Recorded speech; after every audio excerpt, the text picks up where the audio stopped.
Morning guys, today we're going to look at different rendering techniques. First thing you're going to need is you're going to need the actual rendering practice sheet.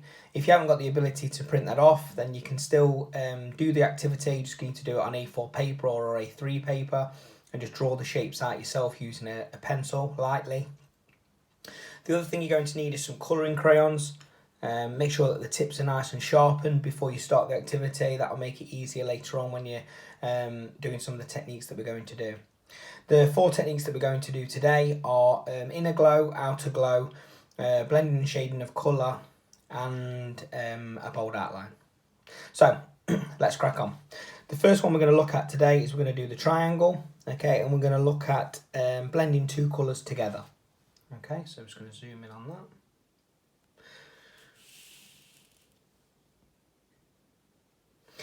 So, the first thing you've got to do is pick 2 colours. So what I'm going to do is I'm going to pick yellow and I'm going to pick orange. I'm going to start from one position and I'm going to start off quite dark. And what I'm going to carry on all the way up the line.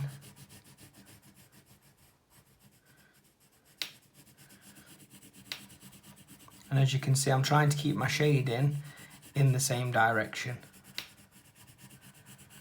What I forgot to mention earlier, which is a real key as well, is make sure you've got some paper underneath the paper that you are drawing on. That'll stop the grain of the table or whatever top or counter you're using coming through and affecting the blending and shading of your colours.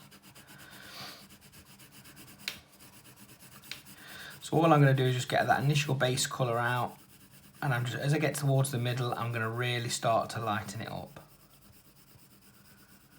Okay, I'm going to go back. I'm still keeping that same direction. I'm not changing to go that way. I'm not changing to go that way.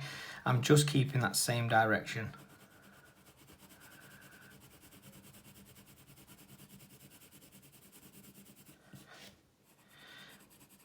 This takes a little bit of time. Just take your time. Don't try and rush it. It's about keeping the line of the pencil tight to each other. See, I've got big gaps which leave white bits. What you're trying to do is blend over the top and then you can build the colour up. If you go too dark too quick, you won't be able to remove the colour. What you want to do is build the colour up like I'm doing now. So I'm going back over my original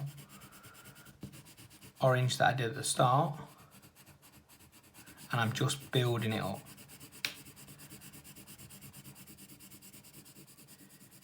Towards that middle, and as you can see, it's getting lighter, and I'm just going literally nothing. What I don't want to do is I don't want to have a line, and what I mean by that is if I just draw a little shape here, what I don't want is a defined line.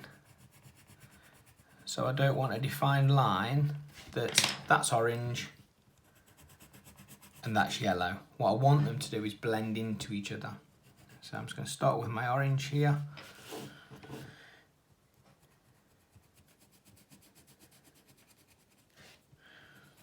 And again, I'm just going to keep going forward and I'm going to try and lighten it up as I come to the middle. And I'm going to start to go over the existing orange that's already there. What you'll see it will create is a defined line. In a minute we're going to blend that line out. So in this corner, again, I'm going to go over this.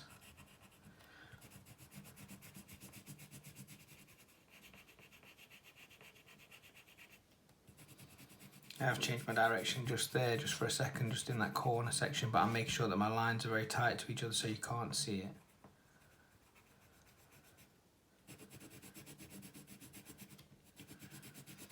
Try not to go over the line. It's better if you just stay under it. We're gonna sort that out later on with the bold outline, which will hide any of those bits that have just gone over the edge.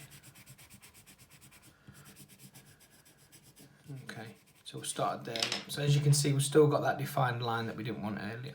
So now what we're going to do is we're just going to lightly blend over the top of the already existing yellow. And we're just going to try and blend those colours together. And again, you'll see I'm staying in that same direction.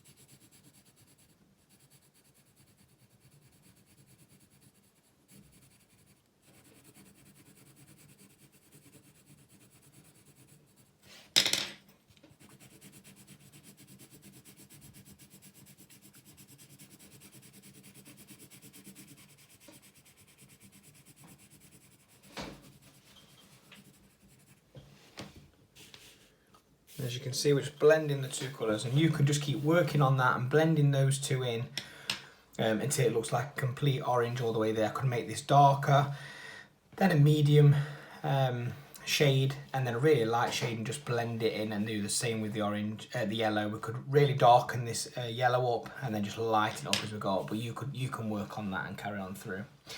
The last thing you can do is add a bold outline. You can do that with a contrasting colour. You could do it with one of the colours that you've used, but a bold outline is to define the object, to make it stand out from the page.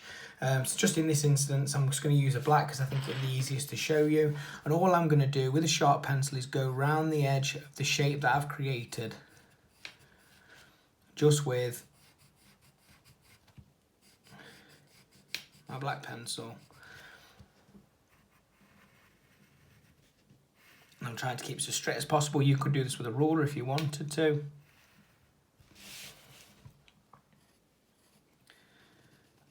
A ruler would keep it nice and straight. But there is your bold outline around the edge. Okay, just makes it lift off the page.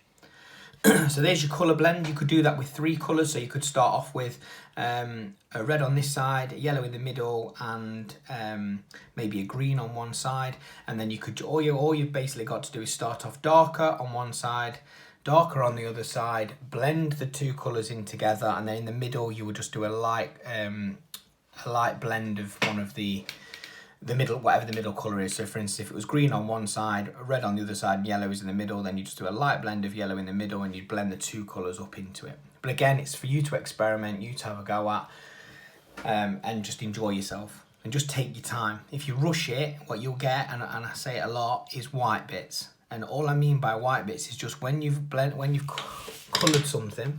So if we can just see this here, you can see in the middle of that red, there is just a gap where there's a white bit of the white paper underneath that I've not managed to go over. You just need to make sure that you're going over really tightly with your shading to make sure there are no white bits. Okay, so there's the bold outline. There is the colour blend. The next 2 that I'm going to show you, the inner and outer glow. Okay, so on this shape here, this hexagon, what we're going to do is we're going to look at the inner and outer glow. Just make sure that reposition so you can see. Okay, so this is the hexagon that we're going to use for the inner and outer glow.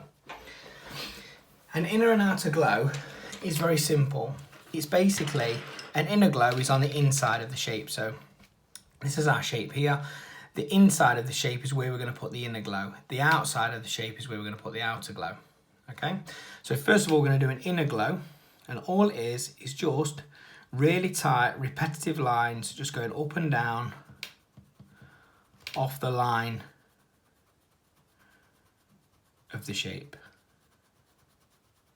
And you're keeping it nice and tight, and depending on what you wanted to do, you could make the inner glow bigger, you could make the inner glow smaller. I'm just doing just a medium one to show you all the way around, but you can just go all the way around.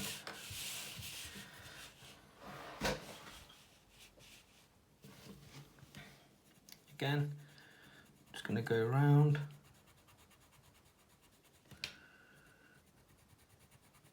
And obviously you can choose how much pressure you put on and how light and dark you want the colour that you're going to be using.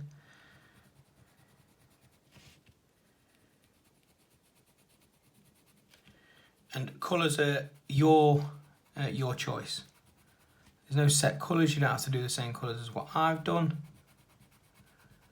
You can just choose whatever colours you want to choose.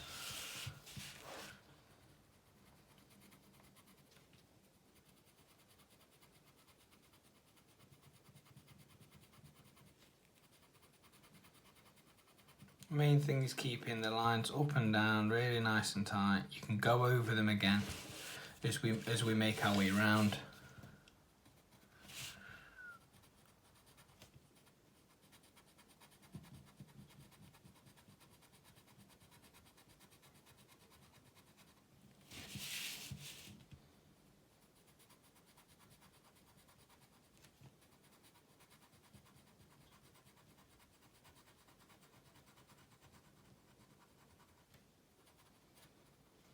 So there you go, there's your inner glow. And again, like I said, you could go around after and you can darken up the colour if you would like to. You can make sure that all of the gaps, like I said earlier, the white bits are all coloured over. And again, it's just about taking your time.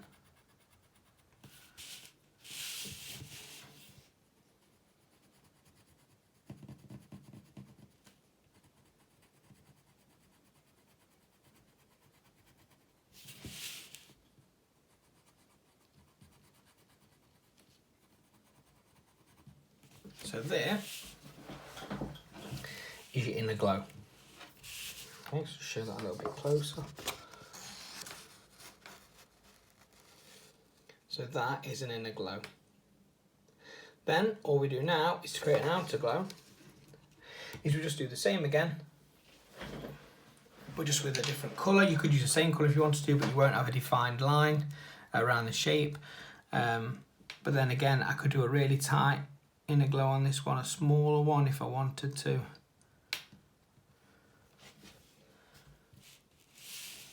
So start here. I'm keeping it really tight.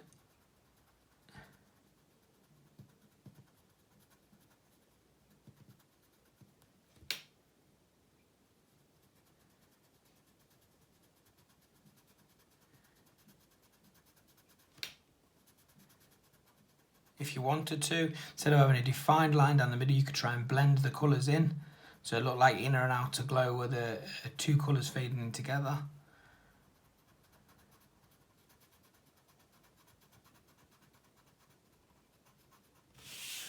And the same all the way around.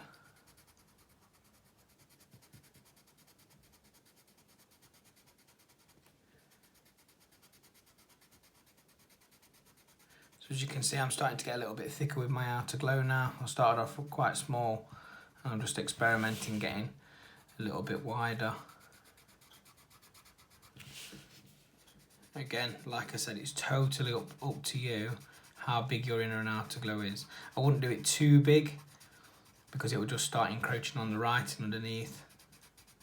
But again, like I said, just experiment, play with the colours, take your time, and just keep the drawing lines when you're shading nice and tight together so you don't get any gaps.